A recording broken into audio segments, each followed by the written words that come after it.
大家好，我是老李，今天和大家分享一下如何给文字添加上光芒四射的效果。首先，我们要创建一个空白的文件，前景色设为黑色，选择编辑菜单下的填充，内容我们选择前景色，按确定，点击文字工具，输入我们想要的文字，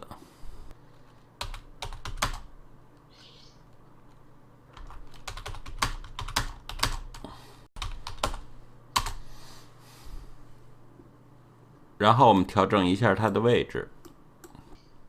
我们按住键盘上的 Shift、Ctrl、Alt 加 E， 盖一个图层。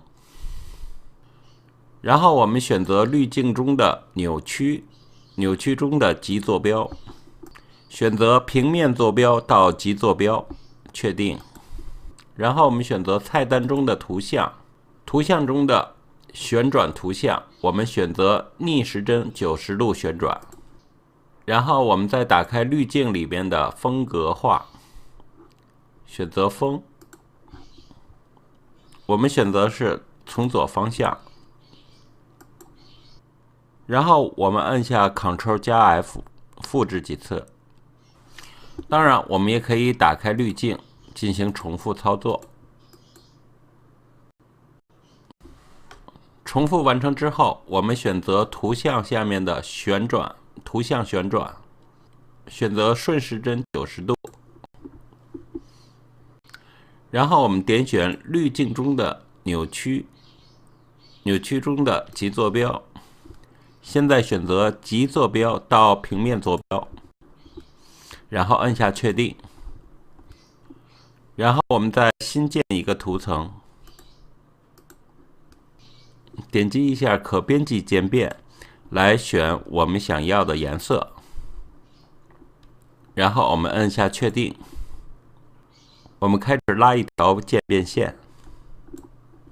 我们把正常模式改为颜色。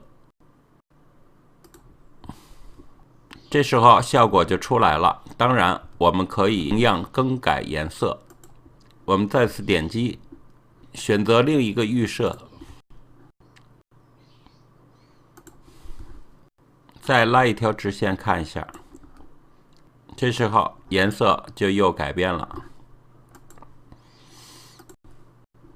我们可以更换不同的颜色，也可以自定义颜色。